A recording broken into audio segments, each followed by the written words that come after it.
पाठपढ़ा एवं क्यारियर रे सफलता पाई गीतारे कौन लेखा जाइछि आसंतु से विषय जानिबा। प्रत्येक व्यक्ति निज पाठपढ़ारे भल फलाफल पाइबा एवं क्यारियर रे उच्चतारे पहुँचेवाकु चाहंती, किंतु केतेक समय रे कठिन परिश्रम परे मध्य इच्छित फलाफल मिली न थाए, जहा कारणरू मन दुखित हो जाए। एपरी परिस्थिति रे जदि श्रीमद् भगवत गीतार शिक्षा ग्रहण करा जाए तेबे केवल आत्मविश्वास मिले नहीं, बरं जीवन को मध्य सठिक दिग्दर्शन मिली थाए। गीता आमको फलाफल विषय चिंता न करी काम करी चलिबा एवं मन को स्थिर रखिबा एवं लक्ष्य उपरे ध्यान देवा सिखाए।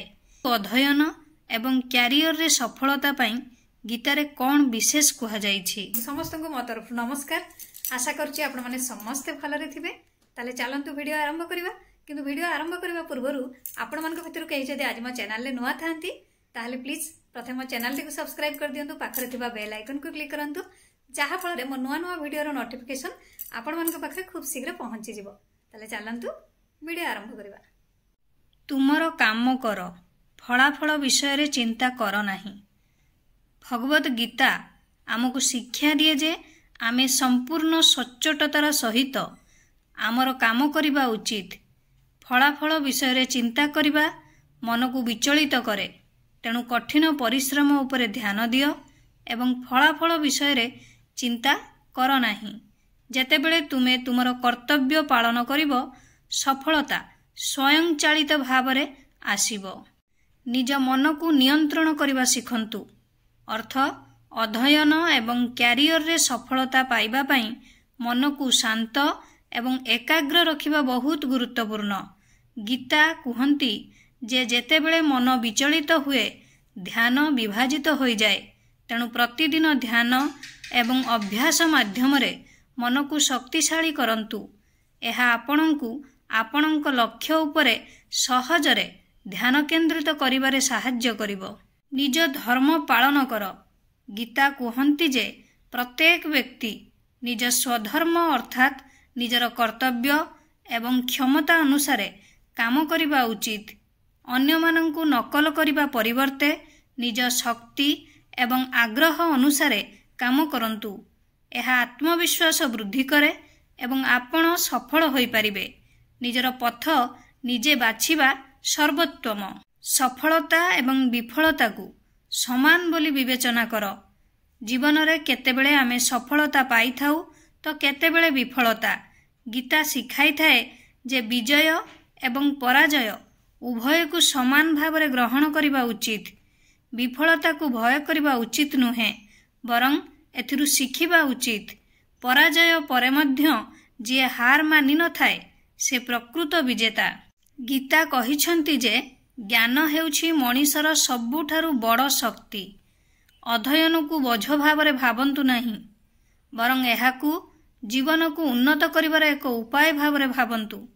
जेउ व्यक्ति निरंतर शिखि चले से जीवन रे प्रगति करे, तेणु सर्वदा ज्ञान अर्जन करिबार इच्छा बजाई रखंतु। जदि आपण मध्य बारंबार पराजयर सम्मुखीन हेउछंती तेबे आपणंकु गीतार एही 5टी कथा जानिबा उचित। एही कथा गुड़िक आपणंक चिंताधारा को परिवर्तन करिवो एवं आपणंकु सफलता आड़कु नहीं जीवो। जेतेबेले आपण जीवन रे बारंबार विफल हेबा आरंभ करंती सेतेबेले मन भांगिबाकु लागे। एमिति लागुछि जेपरि किछि ठीक हेउ नाही, किंतु एपरि समय रे आमकु ठीक पथ देखाउथिबा जिनिस पढ़िबा उचित। भागवत गीतारे भगवान श्रीकृष्ण एपरि अनेक शिक्षा देइछंती जहा आमको कष्टकर समय रे उत्साहित करे। गीतार शिक्षा केवल धार्मिक जिनिस नुहे, बरं जीवन को सठिक दिग्दर्शन देउथिबा ज्ञान। जदि आपण मध्य बारंबार पराजयर सम्मुखीन हेउछंती तेबे आपणंकु गीतार एही 5टी कथा जानिबा उचित। एही जिनिस गुड़िक आपणंक चिंताधारा को परिवर्तन करिवो एवं आपणंकु सफलता आड़कु नहीं जीवो। तुमर काम कर, फलाफल विषय रे चिंता कर नाही। भगवान श्रीकृष्ण कहिछंती जे जणे व्यक्ति केवल निज कर्म उपरे ध्यान देवा उचित। जीए जहा करे से आपे आपे फल पाइब। जदि आमे केवल फलाफल विषय चिंतित हेबा तेबे आमे काम उपरे ध्यान देई पारिबु नाही। तेणु कठिन परिश्रम कर एवं बाकी भगवान को उपरे छाड़ी दियो। तुमर मन को शांत रख। आम मन कौन चिंता करे ताहा द्वारा आमर जीवन गढ़ी थाए। जेतेबेले मन अस्थिर थाए निष्पत्ति गुड़िक भूल हो जाए। गीता शिक्षा दिए जे कष्टकर समय रे मध्य मन को शांत एवं स्थिर रखिबा बहुत गुरुत्वपूर्ण। तेबे ही आमे सठिक पथ देखि परिबा। जीवन रे किछि स्थायी नुहे, ना दुख ना सुख। प्रत्येक परिस्थिति परिवर्तन हुए। आमको केवल धैर्य रखिबाकू पड़िबो। गीता आमको कहे जे प्रत्येक कष्टकर समय परे भल समय निश्चित भावरे आसे।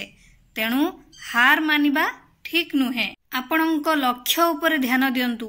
श्रीकृष्ण अर्जुन को कहिथिले जे जदि लक्ष्य स्पष्ट तेबे पथ मध्य मिली जाए। जीवन रे आगकू बढ़िबा पई ध्यान देबा आवश्यक। जदि आमे सबुबेले अन्य मनस्क रहिबा तेबे लक्ष्य स्थल रे पहुंची पारिबु नाही। तेणु निज मन को विचरण रु दूरेई रख एवं लक्ष्य उपरे ध्यान दियो।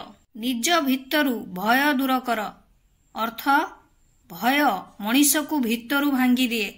गीता शिखाए जे आत्मा अमर। तेणु कौनसी जिनिस को भय करबा उचित नुहे।